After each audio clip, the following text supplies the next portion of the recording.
My name's Branden. I'm a world traveler, foodie, and YouTuber. Together, you and I will find the best travel hacks, tips, and best places to explore. Join me as we find new adventures together, live only on IBM.TV.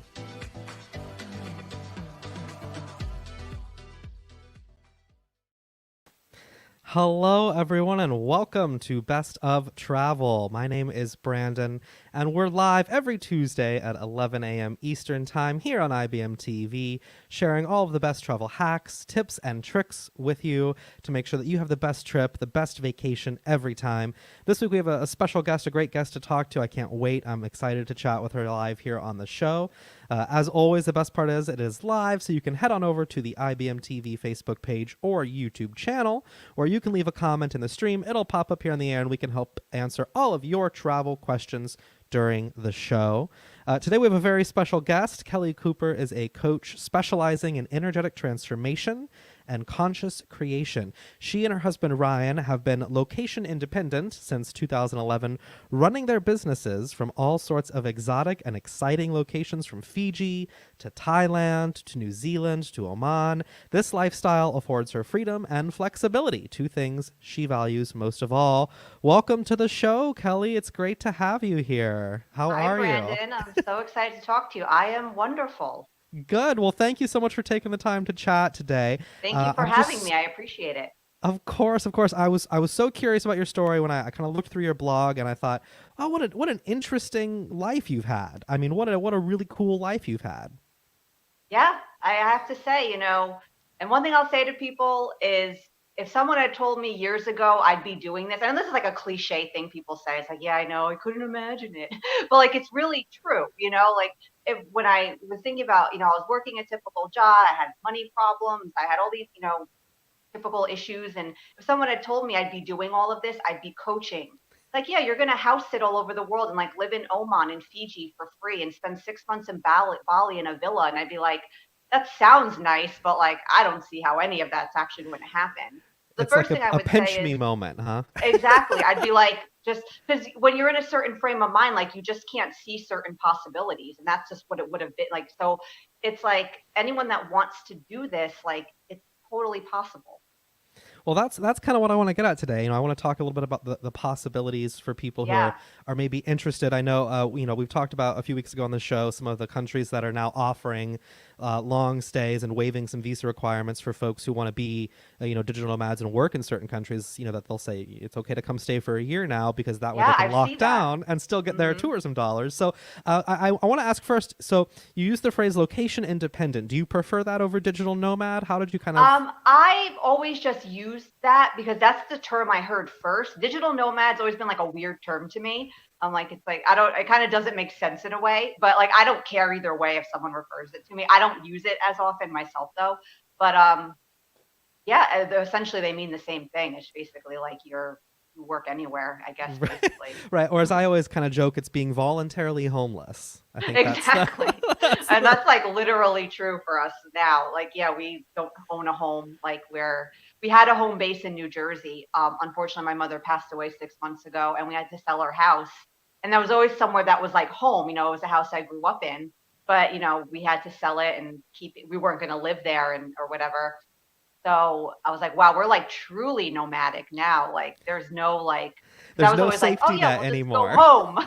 Yeah, exactly. So, but in a way it was a good thing because it's just like, I was already doing it. So it wasn't a huge shock to my system, but every once in a while I'm like, I actually don't live anywhere anymore. Like I don't live in New Jersey anymore. I don't live anywhere. And I'm like, so we've been traveling the Northeast the last few months. We decided to stay domestic for now, but, yeah, it's been quite a ride. It might not be for everybody, the true nomadic lifestyle. For me, I love it and it's working. And if I ever felt like it wasn't, then I'm like, okay, I guess we'll go live somewhere. But for now, we're loving it. So what kind of location independent expert or digital nomad, I guess, are you? I feel like there's usually two kinds where you have the digital nomads who live out of like two bags and just Yeah, Airbnb week in, week out to new places, new cities. And then there's kind of the flip side of people who will go and maybe Airbnb for a month or 2 months somewhere, long that's term me. stay. That's you. Yeah. So why hmm did that just feel more natural, or did you make an active choice to do that? Well, when we first started traveling, we were doing Airbnbs, but we always started off with like longer term.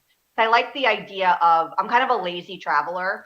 I'm not like, so it's like I kind of like to be, I'm like a homebody. This is what I always like to say. I consider myself a homebody, but I like changing up where home is.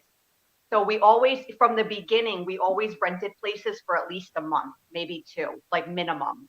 We started off in Southeast Asia because I just like the idea of like settling in somewhere, getting comfortable. After like a couple of days or a couple of weeks, the whole tourism, like sightseeing thing kind of like gets old for me. So I'm just happy to like be somewhere and like more just like living there type of mode. And especially because I'm working, it's nice to have a little bit of stability because it's not just pure travel. And then in 2013, 2014, we started house sitting, which is something I'd always heard of, but I never really thought about doing it. Then one day I'm like, duh, I was like, why don't we just like get on some websites? And it's exploded over the last few years. Like when I first started in 2013, started looking, you didn't see as many countries as you saw now. Now it's like so many, it's just more and well known. But then especially with the house sitting, we started staying long term for sure. And our first house sit was in Fiji and the island of Sabu Sabu for 4 months. A And beautiful it was, place to have your first house sitting yeah, experience. exactly. So since then, a majority, I would say, with the exception of a few months here and there, all of our travel has been house sitting, and we haven't paid for accommodation. It's all free, like that exchange of because we do sites where it's geared more towards travelers and an exchange of like watching the house for somewhere to stay, so we don't charge. Some people might, but these sites aren't really geared towards that, the ones we use. And yeah, I mean, we've the great thing about the house sitting is it's brought me to places that like I probably wouldn't have thought to pay to take a vacation or like not stay there as long. Like we went to Oman for 2 months in 2019. I probably wouldn't have gone there for 2 months or just stayed in one city for 2 months, but then it was like one of the most amazing experiences.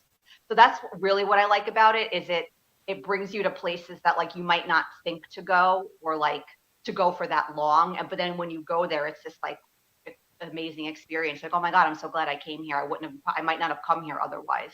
Right. I think it's the long term stays are super nice because, I'm maybe on the unfortunate side of because my travel work is city to city to city to show as many cities as Mm, possible. But I think when you stay in a country for more than a month, you start to really, like you said, meld away from the tourism activities. You get to know yeah, locals. You might have dinner at a local's exactly. house. You have a little bit more of hmm a cultural experience. Yeah, But no, I I want to go totally back to liked it. something you said there in the beginning, Southeast Asia. So I read that on your website you randomly quit your job to move to Japan to teach English, and that's kind of what Yes. started this. hmm What was that step like? I mean, to leave and go. So I had been working, I had graduated from college and I got a job in a company and I'd been working there for a few years. I don't know, I can't explain it. I just started feeling really bored. And originally, for some reason, I thought I was going to move to Arizona. Why Arizona, you ask? I don't know. I think because it was warm and cheaper than New Jersey. And I got this, I think it was maybe an activity that when I was bored, it made me feel better to like research towns there and look at apartments. And then actually there was an opening for a sales position in my company, an outside sales rep that like based in Arizona. And I'm like, oh, maybe I'll interview. Again, why I'm moving to Arizona, I don't know why that was like the place, but it was just very random. Then like they ended up not having the position. They ended up not needing somebody or whatever, but they said I would have been picked. So then I don't know. Then out of nowhere, I started researching. I think like living abroad, and then like we were just talking about before the show started, you can't you just just you move just somewhere. misspelled Arizona when you Googled it and accidentally put it in Yeah, abroad instead yeah. of It's like Arizona. oh, and I came across this article about teaching English like in other countries, and I'm like interesting. I'm like, because I would need a job if I was going to go somewhere. I'm like, I can't just move to another country. So I started researching that. I'm like, okay, that's what I'm going to do. And like Asia in particular was like always and something about Japan was always fascinating to me, like their culture. It just seems so different than America. And I don't know, once I got it in my head, it was like, okay, like I'm doing this. Like that's just kind of how I am. And I took one of those courses to like be certified to teach English or whatever. I remember telling my parents I was gonna go, and I had always gotten ideas about like I'm gonna be a vet tech, I'm gonna be a Pilates. Like I'd always like jump from these like random jobs, and I like never actually like. I just knew I wasn't happy with what I was doing. I was like, I'm gonna be a Pilates instructor, and like I'm gonna be a vet tech, and I'm gonna be a psychiatrist, like a psychologist, and all these things. So when I told them about this latest, like I'm gonna move, they're like, okay. And I remember like hearing them talking when they didn't know I could hear them, and my dad's like, she's not gonna go, and I'm like, screw them. I'm like, you know what? Even if I don't want to go, now I'm going to go anyway. And like, I didn't go out of spite. I actually went because I wanted to go. But yeah, I just started researching countries, and I was like, I'm going to go to Japan. I started studying Japanese. And when I was done with my work at my job, I would like go online and I read like grammar and vocabulary lessons. I had these CDs I listened to in my car. And I just applied one day. I started like, okay, I'm going to start applying now. And I didn't think I would. And I applied for the first job I applied for was a school in Hiroshima. They hired me and like, oh, can you come in 3 weeks? And I was like, okay. I was just like, I didn't think it would move that quickly, but from the time I got the idea to like going was maybe like 3 or 4 months. And I told my parents, I'm like, oh, I got a job in Japan and I'm leaving in 3 weeks. And they're just like, what? And like a lot of people were like, why are you doing that? I was like, why not? Like people couldn't understand, like it just because it seems so random. I'm like, what if you don't like it? I'm like, then I'll leave. Like that's another thing too with this lifestyle and these things, guys, that anyone listening, like very few of these decisions are like permanent. Like it's not like Japan was gonna like hold me hostage and make me teach English in the school. It was like if I didn't like it, I would just leave. So that was like I was like, okay, I'll go see.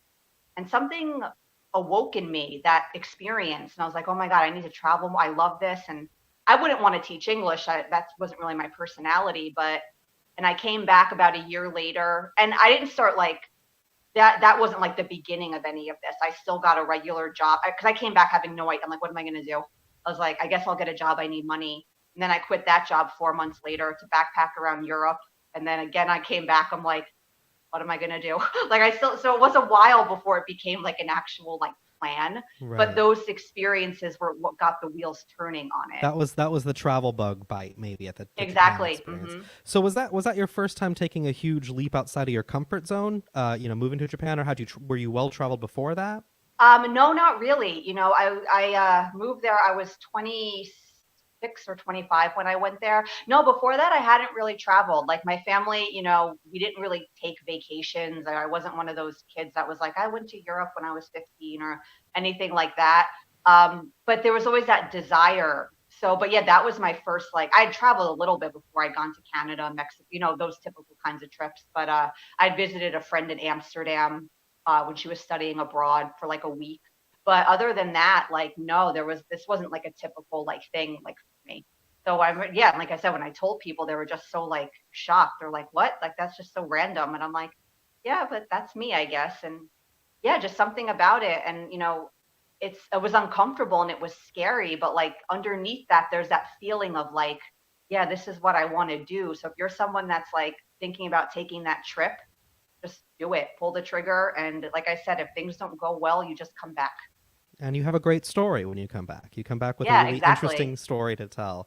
Hmm. So your next big trip was to Europe. So I mean, was that like a conscious choice of I've done Japan, I've done Asia, I want to experience more Western culture. I want to do a flip side of the travel coin. I mean, what was that I think what choice? it was is like that backpacking around Europe. That's like a quintessential travel experience for a lot of people, right? So I think I just think it was something that I'm like, oh, I can go to all these countries at once and like the Euro Rail pass and all of that. So yeah, it's just it's funny though because I only went for like 6 weeks.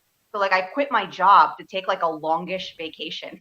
It wasn't like some like year-long odyssey. I was just like, yeah, I'm gonna go there for like a month and a half and then I'll figure it out when I get back kind of thing. But yeah, so I think it was just like that's like a just trip people do. I'm like, oh, that seems like traveling around by train and being able to visit all these different cultures in such close proximity. I was like, oh my God, that would be an amazing experience. Cause like I went to Japan and I was just in one place for so long. So But that general way of traveling overall, I don't like that as much. Like moving around a lot, it's like it's hard to like get comfortable. It's like once you get settled in, you're like off to somewhere else. But overall, I loved like at the time the U.S. dollar was terrible against the euro, and it was a very expensive trip. But it was totally worth it for sure. Well, that's so interesting. So going from that kind of those early experiences, when if you can identify a moment maybe where you decided that this is going to be a lifestyle and a career for me, what was that turning I point think from? I think when I came back from Europe, because I just met my husband around that time, like a couple of months before I took the trip. So meeting him put me in a whole new mindset. Like because he was like so positive, and he said we're gonna do all this amazing stuff together. Like it was this like real turning point in my life in general. And then I took the trip, and I'm like, this is the new Kelly. This is the dawn of a brand new day kind of mentality, right? I'm like, this is the start of something. I don't know what it is, but I know things are going to be different from now on. And then when I came home from Europe, unfortunately my father had been diagnosed with cancer while I was gone, and my family didn't want to tell me while I was traveling. They didn't want to ruin, I guess, put a damper on my trip, being like, hey, I have stage 4 lung cancer. It's like, what are you doing tomorrow? Where's your next country? So he died like 8 months later, and that 8 months, that experience, I mean, I needed a new job again, because here I was again without a job after coming back from traveling. So I'm like, okay, and that the wheels were turning on that, like self-employment, the freedom, the flexibility. And I'm like, and I want to take him to his treatments. I want to spend time with him. And so I got a commission only sales job, which I was not good at it. I did not like it. I What did not make, I what think were I you made, selling? What was your it was this company that like it's actually a pretty good product. I just didn't really have much passion for it. They like had they were like a collection agency, but instead of keeping a percentage of the collection, you can like prepay for a number of like written communication, and then like you get to keep everything if the people pay the past due bill. So I'm like, oh, it's actually, but like I just sales wasn't my personality. Like I made like I think like $1,800 the whole time I worked for them. That's really not a lot of money, but I had that freedom and that flexibility. It just wasn't, the job itself wasn't a fit. And I was like, okay, and I kind of got used to that idea of like being able to make my own schedule, not having to report or whatever. And then after my dad died, I found like writing therapeutic, and I would publish to like those easy article sites that used to be really popular, where like anyone can publish anything. I'd write about like personal growth. I wrote about some of my Japan traveling and stuff like that. And I'm like, oh, writing for a living would be kind of cool. I'm like, I'm pretty good at it. It comes easy to me. Then I randomly found a website with a post, backpage.com, which is like Craigslist. I don't even know if it still exists. I randomly visited it, and I saw a job posting for some company that was hiring freelance writers to write. They own like a bunch of different websites, and I'm like, oh, this seems kind of cool. And little did I know, this job, this opportunity that I had no attachment to, that I had no idea even existed until I saw it, that broke open everything. And as soon as I had that income and I could do it from anywhere, I'm like, oh, I could do this anywhere. Like I could travel anywhere I want for as long as I want. And then I took a couple of trips to Central America, and then I took another trip to South America. And then after a few months, no, more than that, probably like a year or so of doing that, my husband and I started talking seriously about, at the time we were not married yet, about, I'm like, want to like go somewhere? I was like, want to like not be here? I'm like, we can go anywhere. But I wasn't quite like confident in like going without anything. So I applied for a teaching job in Bali, an English teaching job, but I ended up quitting because they totally misrepresented it. I'm like, this is not anything like you told me it was going to be. Like you kind of lied. So I quit, but then I had the writing income, and that just started everything. And then for almost 2 years, we traveled around Asia, like full on, like we didn't come home at all. Like, and that, yeah. So 2011 is where it really started. Like, okay, this is what we're doing now. This is our life. So one of the reasons I was really interested to talk to you, I think, is that so many of the people you see now who live a digital nomadic life or a location independent life do it as an influencer.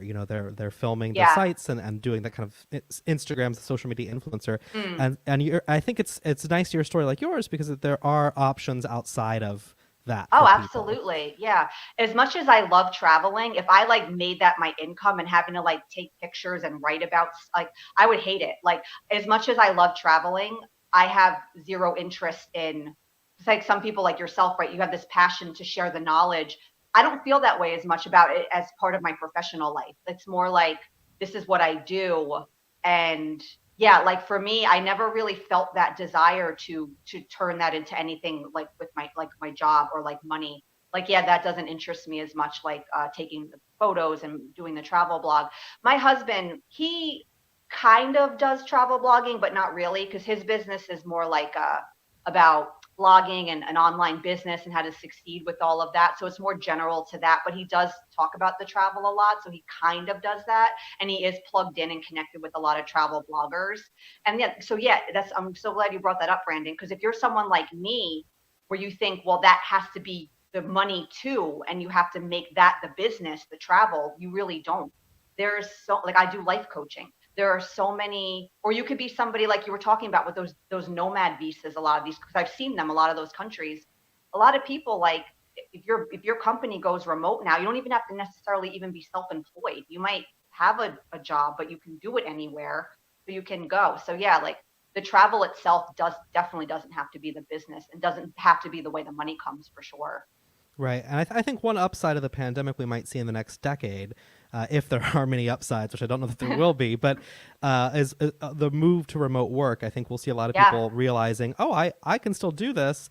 Even if I have to stay in the same time zone, which some companies do require, I yeah. could go all the way down to Brazil and be in the same, Mm-hmm. Eastern time Exactly. Yeah, Central zone. South America. Right. Yeah, I think because when you start to see a lot of jobs like white collar office type jobs, there's really everything you're doing, you don't need to be in physical proximity with each other. And some people might prefer that. What I find, what I would love to find The out is how water many people cooler thought, gossip people might prefer that. yeah, People like to get around the water cooler and gossip. you know what? I bet there's a lot of people that thought they'd like working from home and then actually doing it, they prefer to be in an office. They'd be like, I thought Okay. I would have loved this, but they might miss the having somewhere to go, and maybe they feel more motivated when they're in an office mode. But yeah, like you're right. I feel like a lot of places you're seeing, oh yeah, we don't actually need to be. And for a lot of places, a lot of people these days, they want more freedom and flexibility. So that's a perk. A lot of people would see that as a perk. So a lot of companies might think, oh, this is a way to get really like dedicated like workers that'll probably stick around more, because it's like they can do this job from anywhere and they can still feel like that. And like you said, they might not be able to go like, 12-hour time zone, 12-hour time difference, other side of the world, but yeah, they can go. And like you said, like I've seen several countries with those visas, and they're smart. I think that's a really good idea. Yeah, I totally agree. Tell me a little bit about the pivot to coaching, going from the writing to having I don't know if you call it like a self was there a self realization? What was the pivot to being a life coach? So that was something I'd always thought about doing, because I always had that passion for personal growth, and I'd always like envision what I'd be doing professionally. That was always something that was like in my head, but I didn't actually act on it. And then, I was doing the freelance writing and I had gotten some more clients, and that was kind of like my job. But I always knew that wasn't like what I would do long term. I didn't really see myself doing that. And then I had started a blog, I think maybe around the time I first started traveling in 2011, but it was like one of those Google blogger blogs. There was no like, That's where um, I started too. yeah, Yep, go it's a blogger. good, it's easy. It's just like you set it up. You're like, oh, this is easy. I don't have to pay for anything. I just write whatever. So I would do that, like talking about stuff.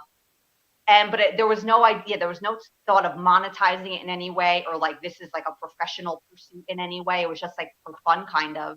Then I eventually, I guess, but I stopped eventually for whatever reason. And then I kept thinking, okay, I have to restart the blog. I kept getting that pull to be like, this is what I actually want to be doing. But I just would like put it off, and I just didn't feel like, I don't know if it was a lack of motivation or whatever it was. But then finally in 2014, I like got like a real website. I started my blog, and then maybe like several months in, I started offering my coaching services. And then over the years too, I've done like courses, like I've done like live, like webinar type courses. And then like I package them and I sell them on my my website. So I have some like passive income coming in as well. But yeah, so the pivot was really like, it's something I always knew I wanted to do. And then when I first started the blogging, I was still doing my writing. So that was good because I didn't feel like right away this immense pressure to like, okay, now I have to make money. This is my money source now. I was like, I had the freelance writing coming in. And then eventually, as I started, the blog kind of started to become like, legit in a way. I had content up there. I had an audience. I was making money. I eventually kind of phased out the writing. And then I haven't done the writing at all, probably since 2015 is probably when I stopped that. So it was maybe like a year where I was doing both. Well, I certainly appreciate having people like you in the world. I think that especially in this time, having people who teach you how to, manifest positive things, how to, Mm, kind of exist in a space. Your second ebook was the subtitle was the art of, I think, detachment and allowing. I think was the mm, subtitle, which I loved, and I loved some of those concepts. But you had a thumbnail on your blog back in May, which I wanted to bring up. mm. Here's the scandal, cancel culture. No, I'm totally kidding. So the thumbnail was accepting something is hard makes it feel a lot less harder. Yeah. And so, not to get too much into the coaching, but I've always felt like I am I don't want to say apathetic person, because I feel Mm, like I work hard, but if I accept something is hard, I feel like it makes me feel less guilty about giving up. mm. It's easier to give up because it's so hard. So, in this kind of time of chaos, when I think a lot of people are maybe struggling with that, Yeah. how do you, are there any quick tips you could share to change that mindset? Well, yeah, it's kind of like what the thumbnail, right? Like accepting something is hard makes it less hard. Because what happens is when we're going through a challenging time, whether it's something kind of this collective experience we're having, right? That unless you're the freaking Buddha, you're probably struggling to some degree, unless you're like enlightened and totally like not of the world anymore, which I know I'm not. So, or like a personal struggle, like something with your finances, you're grieving a loss, a relation, whatever it is, right? You're struggling with a health problem. One of the things that really our suffering comes from is not really what's happening, it's how we're responding to it. Our mind has Mm, like no tolerance for uncomfortable feelings, right? So anything that makes us feel bad in some way, angry, sad, scared, anxious, whatever the negative feeling that we don't like, it resists it and it fights it. And it's like, okay, but this is what's happening right now. This is what I'm going through. If I accept that I don't feel so great, I accept I'm going through something that doesn't feel good. I accept I'm going through something that's really challenging me, maybe a lot, like really boiling up some really intense emotion. If I accept all of that, I still might not feel great. I might still want to be like done with this and I don't want to deal with this anymore. But that acceptance, that layer of negativity that comes from the resistance and fighting against and just thinking, well, I shouldn't, because there's a part of our mind that thinks anything that feels bad, well, this shouldn't be happening. Something has gone wrong. And again, there's that resistance, that fight against what is. And it's like, if I accept what is, I surrender into this moment. I accept I don't feel bad. I feel badly. I see these feelings as just feelings. They're not hurting me. They're just feelings I'm having. Okay, I could deal with. I This is so much easier to deal with because I accept I'm going through a hard time right now. I accept this is a challenging circumstance. And it was like there's just like a peace that comes with that. Even the most intense emotions in my experience, when there's that acceptance of them, they're like so much easier to deal with. right. That I can see why you're so successful as a life coach, because that is a very very artful way to break it down. I mean, it's I think the art form of being able to explain to let yourself feel the emotion as Yeah, well, like to say they're it's just okay for me to be feelings. angry. I'm like Yeah. something I'm Hmm. gonna be a little angry for the next little bit. That's Exactly. I mean, we're okay. human. We're human Right. because we learn all of these things and we learn all these perspectives that are so enlightening and can drastically change how we relate to life and its challenges, right? Let us go through life with a bit more grace and ease.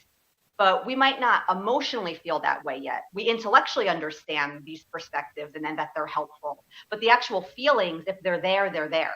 And a big part of my work with the LOA, it's not about like, well, just think positive and positive vibe activation. It's like, yeah, that's part of it. A big part of my work is what I help people is I help them deal with everything that's getting in the way of that higher vibration. Because once Mm-hmm. you get rid of that crap, you naturally feel better. There's no trying so hard to be happy. You don't have to try to be positive. You just naturally are now because you've dealt with everything keeping you out of that space. So that's for That's me is, a big fabulous. focus of my coaching, not like, well, just be positive. And it's like, that doesn't help people, especially stuff with COVID and people they're really struggling and it's okay to feel all the things that's scary. And to deny all that emotion and suppress it, especially in just trying to fake being positive and pretend things don't bother you, it's it's a very temporary solution that doesn't, it's not going to really take you all the way. It might be a temporary relief of something, but that stuff is still there, bubbling up and building. It'll come out in nasty ways if we don't deal with it. Right. I want to point out, so Mark just left a comment. I don't know if it popped up here on the screen. I don't know when you can put it back up. It says, acceptance is the most important thing we all have to struggle with. And I think that is so, what a unique perspective, because I think a lot of people who talk about law of attraction and manifesting, your future and your emotions, I think, I hear so often, you got to put that out of your head and focus on what you want, as opposed to, hey, it's okay to be like, yeah, this is rough, but I'm gonna get through and I'm gonna get exactly. It's like you acknowledge the feeling, but you don't get stuck in all of that, because you don't want to get stuck in the pain and the negativity. But if it's there, it's there. So it's like pretending it's not there. It's almost like you can't like trick the universe. Like your energy is whatever it is. Whatever that signature you're putting out into the world, it just is what it is. You can't manipulate it. You can't hide it. So it's like, oh, if I'm dealing with this situation that's really, like, my mom died 6 months ago. It's been very hard. I've been, been a struggle. I have these perspectives that are helping me get through it, but I'm also a human, a normal human. I'm not enlightened. I'm not the Buddha. I wasn't like totally detached from her. Like, oh, go on to the next life now. Like, she was my mom. I loved her, and especially my dad already died, like not having parents. It's challenging. And a lot of us, no matter what we understand, there are things that are going to happen, no matter how advanced you might be or how well you understand these ideas, you're still going to feel certain things when these things happen. And it's like, it's normal to me. A big part of my work is helping people change their relationship with their negative feeling, change your perspective on them, change your view of, they're not getting in the way of your happiness. They're showing you the way. They're just messengers, because our feelings don't come out of nowhere. There's a perspective, there's a narrative that makes us feel a certain way. So it's like, okay, so it's like, oh, they're just showing me how I'm thinking or feeling about something. My emotional response is a cue to, like, what am I believing right now about this situation? What's the view of myself in this moment? Is that serving me or not? If it feels bad, it's not. Am I willing to let it go? So at the root, it's all conscious choice, really, about what we choose to believe and how we choose to respond to life's challenges. Philosophy. That's really that's really a really unique, even I think within the law of attraction community. I don't know if that's the right phrase, but I think that's a really unique philosophy. So I'm glad to hear that. Well, I do think too, I don't know if you have a merchandise line, but I think if you do, you should put "You can't trick the universe" on your next t-shirt, because I love that quote. Maybe I'll put together some manifesting fashion. Yes, I think that's there you go. There's another income stream for you. Another stream. Hey, you got to be all about the streams, right? That's any good digital nomad. You're all about multiple streams of income. Exactly. Diversify. Exactly. Well, if you're watching the stream and you want to learn more about Kelli, you can visit livelifemadetoorder.com. If you're just joining the stream, you're watching Best of Travel live on IBMTV. We're going to take a short break, and when we come back, we're going to talk a little bit more to digital nomad or location independent lifestyle guru, Kelli Cooper. We'll take a short break. When we come back, more with Miss Kelli.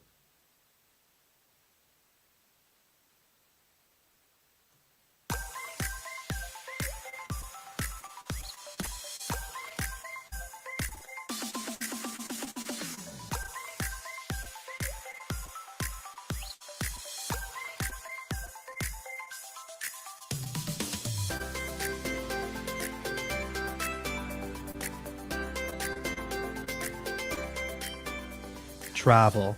It doesn't have to be complicated, and it doesn't have to be expensive. When you think of travel, it can be easy to get overwhelmed, from pricey airline flights, dates of your hotel, navigating in Ubers and taxis in foreign languages, and currency exchange. It can feel really complicated, but it doesn't have to be. Let me help you break down travel into some easy, simple steps, so that way you can take the trip of a lifetime without breaking the bank or stressing yourself out. Travel is more complicated now than ever, so having a guide who's experienced to help you navigate the world of travel can be priceless. And it is priceless. It's free to watch here on IBM TV and free to subscribe to my YouTube channel, where I'll give you some great travel tips and advice. There's nothing quite like snapping that photo at sunset in Paris, trying great coffee in Colombia, or adventuring around Spain having a great sunny day. Even if you want to travel domestically, from budget travel guides in New Orleans, New York, Paris, and London, to luxury travel guides and everything in between, travel can be so much fun and so much more affordable than you think.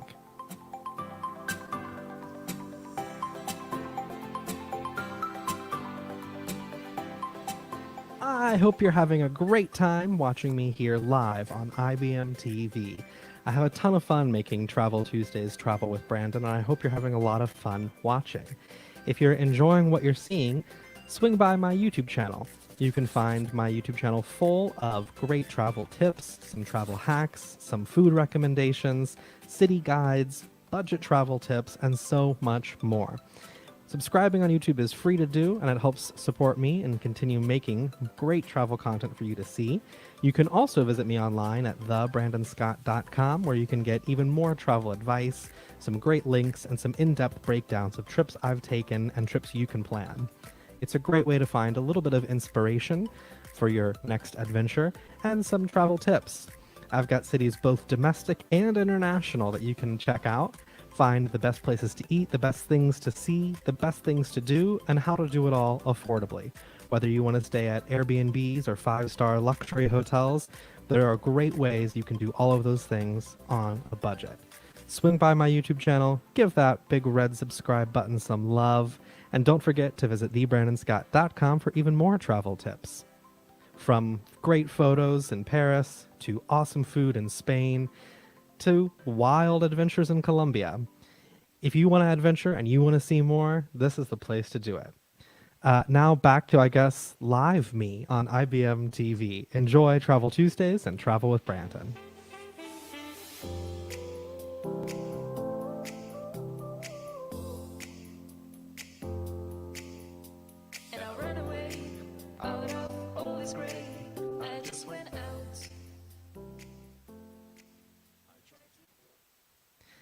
And welcome back, everybody. If you're just joining the stream, we're talking today to Kelli Cooper. You can learn more about her at her website, livelifemadetoorder.com. And I just wanted to kind of pivot a little bit more to the digital nomad aspects, I think, of the... Yep, there's her website down there, livelifemadetoorder.com. I want to put a little bit more to the digital nomad aspect. So I think... especially because you have a career that is not necessarily tied to travel, which if people are interested in, it can feel really intimidating to have a business, and I assume your business is based in the States, and be out of the States while running it. You know, you're dealing with bills and mail and sales tax, taxes, insurance. I mean, just all of that can feel really complicated. So what do you find helps? How does it stress you out? I mean, is that a tough thing? Well, for my business in particular, I don't have to worry too much about a lot of that stuff because it's strictly online. I'm like a solopreneur, so I don't have employees or I don't have a lot of overhead. A lot of my mail and things can be handled online accounts, like paying credit card bills. And actually, now that I lost my home base in New Jersey, I use a service for my mail where you have it forwarded to. It's a service called iPostal One, I believe. And the service itself, they contract with local like shipping companies and those sorts of businesses. And basically you have your mail sent to there. It's like a PO box, and they scan everything that comes to you. You could choose to have something shipped to you if you wanted the physical copy of the letter. You can request things to be scanned, the contents, and you can see what it is. So yeah, a lot of the main things are, I don't have a lot of major stuff like that. But for people that, if you do have, depending on the nature of your business, I mean, there's also, like I said, that mail thing is an option to like, someone can actually manage your mail for any physical mail you receive. And you can keep tabs on like what you get, scan this, ship this thing or whatever. You have virtual assistants for certain things if you want people to handle that. Taxes is, that's my taxes is kind of the same if I was living here. It's just like your self-employment tax and all of that sort of stuff. So for me personally, I don't have a lot of that stuff going on, so it's not stressful in that way. But if you're someone that your business has some more moving parts, trust me when I say that anything you needed done, there's some kind of service that could help you with it. They have all sorts of things for that. The internet's a great thing. I'm right there with you. Those virtual services are a really great tool. Yeah. So of all the places you've been as a digital nomad, I mean, do you have a favorite destination or favorite country? I mean, what's your top I've five been to maybe? so many different places. I feel like Thailand feels like home to us because we've spent so much time there. So I'd say overall, Thailand is probably my favorite country. New Zealand is just mind blowing. Like, it's funny because I was taking, I would take pictures there and, I had a decent camera, but no fancy settings, just auto. I wasn't doing anything. And so many of these pictures would literally look like painting. Like it was just, but that's what it looks like in normal life, just with this regular, normal auto function, auto setting camera, just point and click.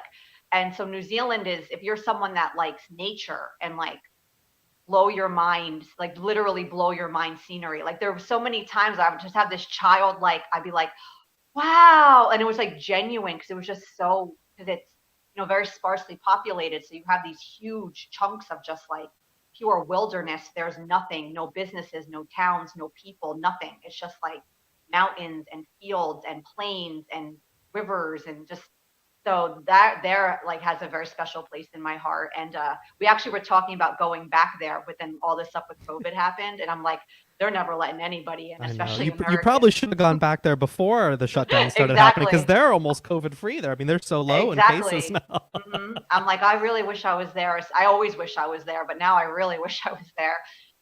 Bali has a very special place in my heart. One thing I love about Bali is I've never been to a place where like people's spiritual beliefs are so integrated into their daily living, like just with their temple ceremonies and their traditional outfits that they wear. I actually, the last time we were in Bali, or maybe not the last time, but maybe a couple of times, because I've been there like 4 or 5 times. There was the people we were renting an Airbnb from, they actually invited us to a family member's wedding, and I got to wear like the traditional like outfit that they wear, and like my husband was dressed up, and they were so welcoming, and the people there are so warm, and the temples, and like I said, this their spirituality, their spiritual life, their religion, I guess, it's so integrated into their day-to-day life, and it's very fascinating to watch that.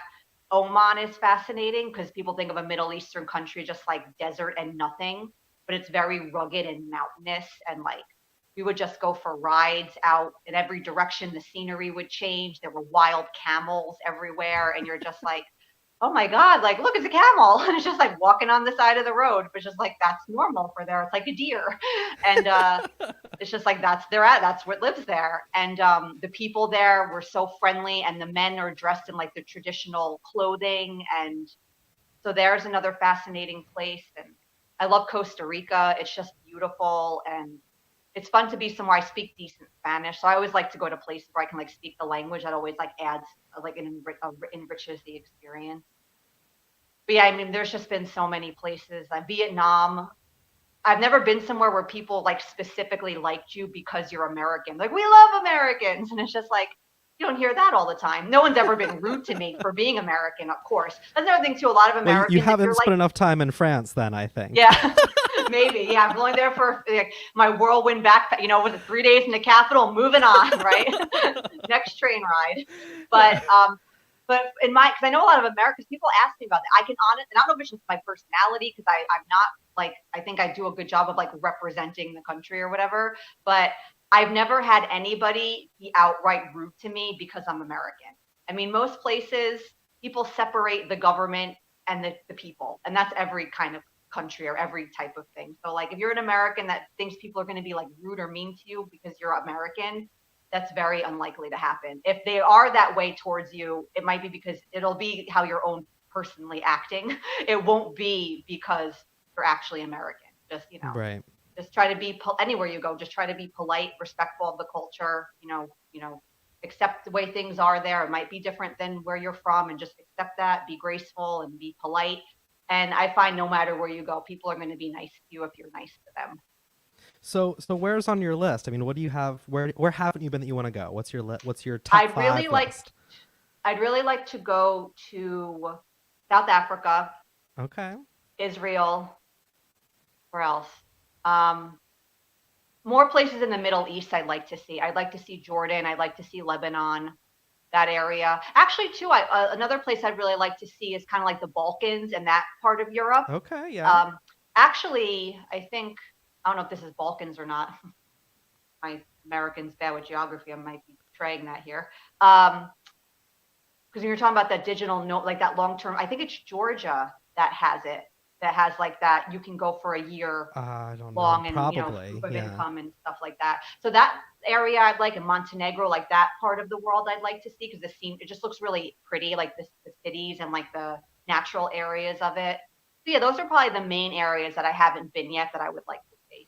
Well, if you go to Israel, take a little piece of paper with you in your passport, because you'll have to ask them to not stamp your passport if you ever want to go I've to heard Palestine. that. But you Yeah. still want to get the stamp. So I always tell people to take a little cutout piece of paper and just ask them to stamp the paper for you, so that way you can still go to Palestine, but you still get the kind of passport Yeah. stamp in a separate paper. I've heard about that, like having the actual stamp in your passport could be problematic. That's Yes, interesting. yeah. It's a good tip to know. Yeah, I really, Israel fascinates me, and I would just love to visit there. Like the culture, it just seems like such a unique place to go. And obviously, I mean, talk about history. I mean, they got it going on with that. I mean, can't think of a place that's more like rich in like history of all these major religions and just, I don't know. So yeah, those are some of my top places that I haven't Well, yet. those are some good top places.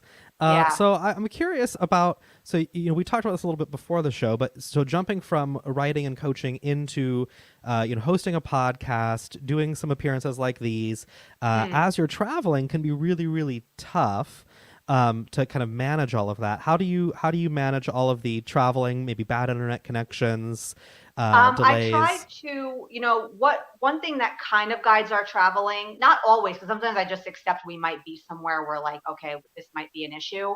I mean, there have been times, where like I had to turn down a podcast interview because of the time zone difference. And it was like, okay, if you only have this time available, that's like 3 o'clock in the morning for me. Like, sorry, I can't do that. So a part of it too is just accepting that certain things might not be able to happen. But for Right. the most part, it's not really a huge issue. Like most places you go, the internet's pretty good. I've never had a problem where it's like I couldn't do a coaching. Like, like anywhere, there could be outages, things that are just, can happen anywhere. But yeah, but going, like if there's somewhere I wanted to go where it's like there's no internet or the internet's terrible, then I probably wouldn't go there, because it's like, okay, unless I can take off for a few weeks, which I could if I wanted to. It's like, okay, I just won't book any clients for this time, and then we'll go and we can go to this place and it won't matter. But yeah, you'd be surprised, for the most part, the internet's pretty solid in most places that we travel. Like I said, one of my biggest issues is like with the podcast, like if the interview times are not like conducive to like my time zone, then maybe I can't do them for a while. But most times most of the issues are easy to work around, or actually don't become much of an issue at all. Well, I agree with you there. I think that once I was evacuated back to the United States in March, I ended up landing in Florida, and that's just kind of where I stayed. And I think I was probably just like, here in land, Florida, yeah. I've had the worst internet of anywhere in the world I've been Oh with yeah, the see it, you never hurricanes. know. And, yeah, so Yeah. I'm totally with you Where there. were you before that you had to get flown out? We were in Spain. I was in Spain at the Oh, time. okay. Yes, and Was actually it hard to get a flight it back? was nuts. So I was working on a contract for a company, because I'll do freelance contracts and Mm. things for different companies. And so the company that I was working for were responsible for flying me to and from for my flights. Thank God they were, because the day that they announced the travel ban from Europe, nobody could get a hold of anybody at the State Department with any clear answers as to whether or not American Yeah. citizens would be allowed back in. So everybody was rushing plane tickets. And so the company that I was with had to spend $20,000 for a plane ticket from Sevilla, Spain to Boston. And I think I ended up in Cleveland and then drove down to Twenty Florida. thousand dollars? Well, it was like 19 and change, but That's yes. insane. Yep, and one Oh of my my friends was in God. Paris, and it was like $14,000 for them to get home, because everybody rushed plane tickets. So people were trying to scalp them, which you can't really do with plane tickets. It got very odd. I mean, it was so strange. It was just Wow. a strange Yeah, you're time. lucky you had someone to kind of help you. I mean, that's insane. 20, Yes. like normally that's a flight that's like, you can get a round trip out of Europe for like under $1,000. Yeah, That's usually you can crazy. $600 you can fly to Spain. It's not too bad, especially from like Boston. And I have to say I'm very jealous of you, because I had, after that contract was over, we were going to finish in Portugal, and so I booked a month in Bali. So I was going to go from Portugal to Bali Yeah. and spend like a month vacation, and course, that all none of that Yeah. happens. So that's the one place I haven't been that I'm really raring to go when this when Oh, this it's lifts. Bali. Yeah, Bali's very special. I mean, it's very touristed, so a lot of it's Right. built up, but it's still, it's a very special place. And and the thing with COVID, I think, and I don't know what'll actually happen over the long term, but I think one of the benefits for travel is, 'cause I think a lot of people realize a lot of places were heavily over touristed, and it was having a very negative impact on the environment. And I think maybe now, maybe there'll be a little bit of like, I don't necessarily like strictly limiting people, but like I remember I read an article about Thailand because they had all this wildlife reemerge with like the people not being on the beaches and not being in the parks, like turtles laying, all Hmm. these things where it's like, oh, these humans aren't there messing everything up. We can kind of go back to how it's supposed to be here. And I don't know if they'll actually do it, but they were talking about maybe a few months each year closing the parks. So then that Right. the wildlife have that opportunity to kind of like regroup and recalibrate and not have that human interference of tourists coming in. So I think some places might, it could lead to some good things maybe of rethinking, like, because actually not having the tourists, you're actually seeing like what it's the benefit of that. And but then it's like, so maybe doing it in a maybe a more responsible way, or recognizing, okay, Right. we can't have this thing where like as we let unlimited amount of people in this place every day, or like let them visit every section of it, like keep what places closed off, or like they can't go, or because I think it does it, there are certain places that did need maybe A kind of regroup refresh. what. Yeah, exactly. Yeah. Yeah, I mean, I think we've talked about it on the show a couple times over the last maybe 2 months that we think Americans are going to have a lot more visas to go places. That visas are Hmm. going to be way more common and limited, so you won't be able to just show up in Bali or wherever. Yeah. You'll have to go through a screening process and a visa process, even if it's Hmm. just for the pandemic, just for the sake of COVID. Yeah. But I think you're right. I think that that'll really help some of those really over touristed locations. You'll still see pictures of like the sea life coming back into the canals in Venice and things like Yeah. that. Yeah. Yeah. So No, because tell it's me a little bit about the pandemic. How I mean, it affected obviously the travel industry hugely, and you're back in the States now. So what was that like for you? What was it like for your business? What was your experience like when that happened in March? my business, I don't think was really affected much by it. Like I felt like I made the same amount of money.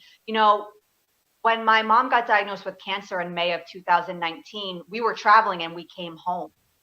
So we were home for that whole time. And then when everything kind of blew up in March, I was still home taking care of my mom. I wasn't planning on going anywhere anyway.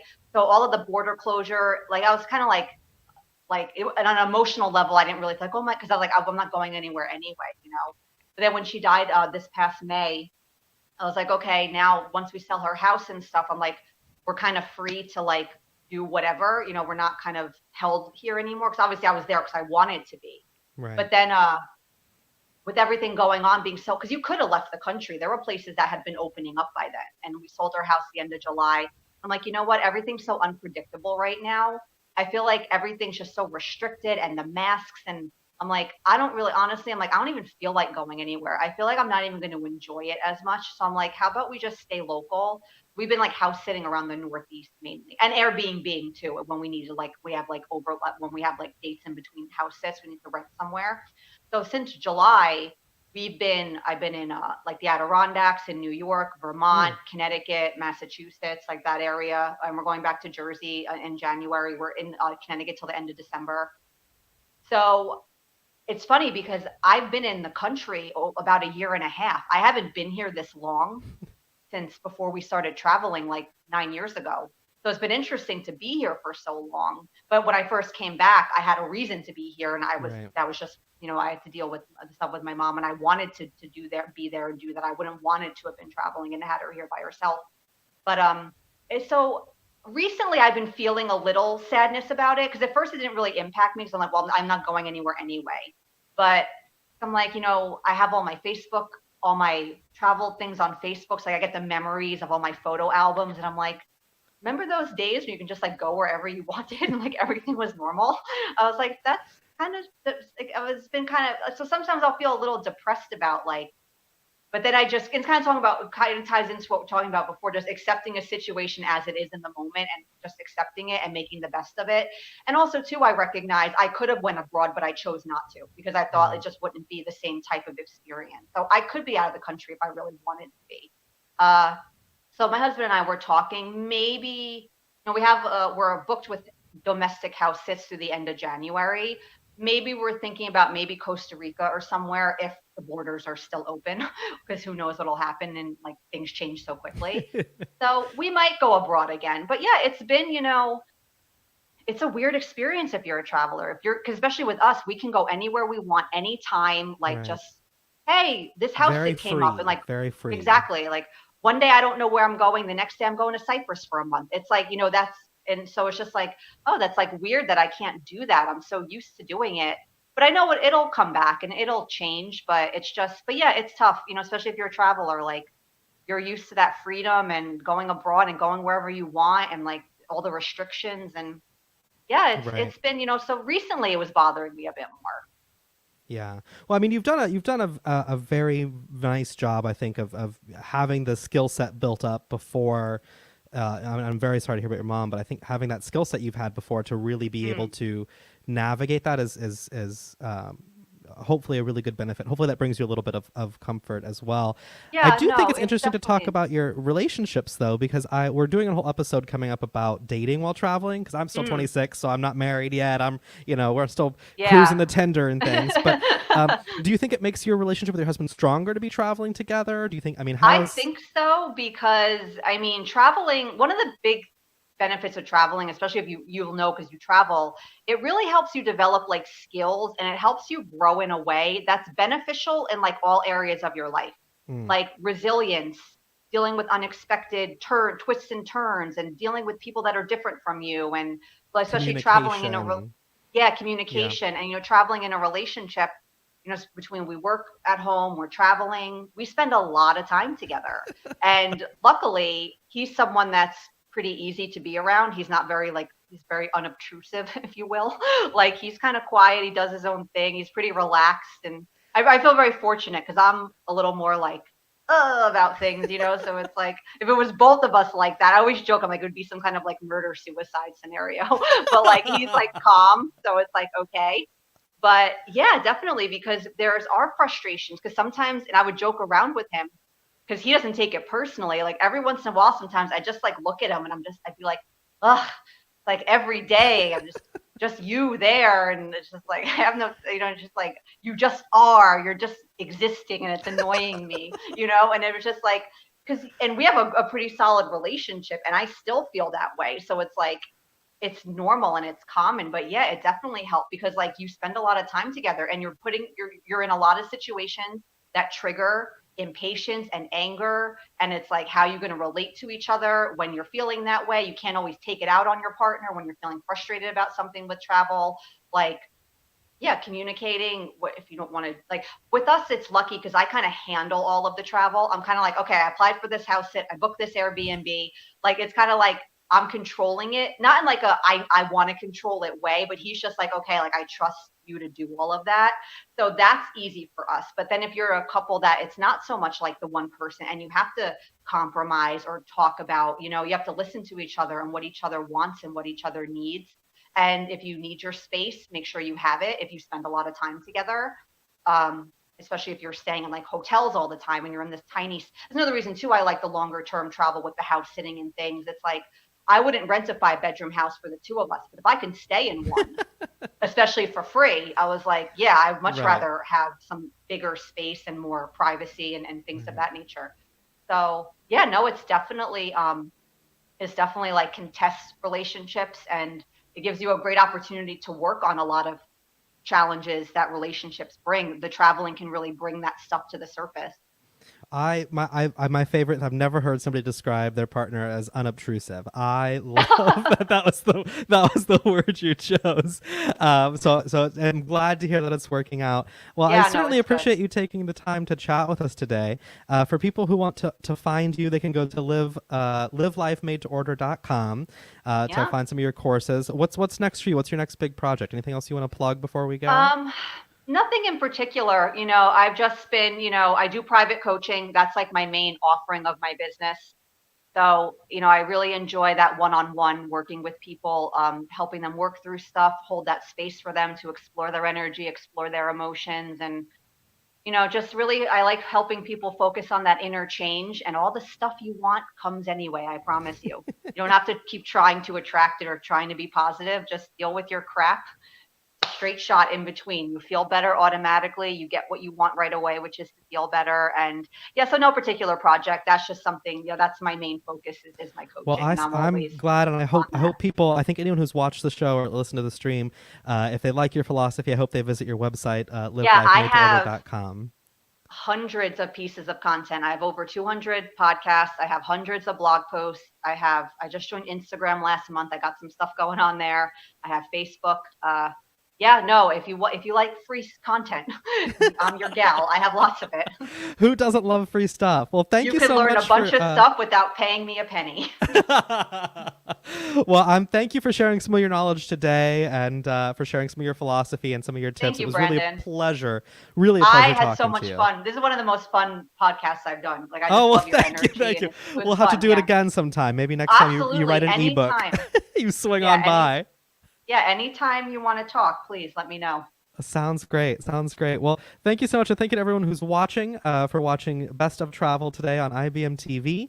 If you want even more travel tips and hacks, you can visit thebrandonscott.com today for hotel reviews, budget city guides, and more great travel content. Don't forget to tune in each week at 11 a.m. Eastern to catch Best of Travel. Coming up now on IBM TV, we have Celebs Tuesday at 12 p.m., Humera Wood at 1 p.m., and Win with Win at 3 p.m. Eastern.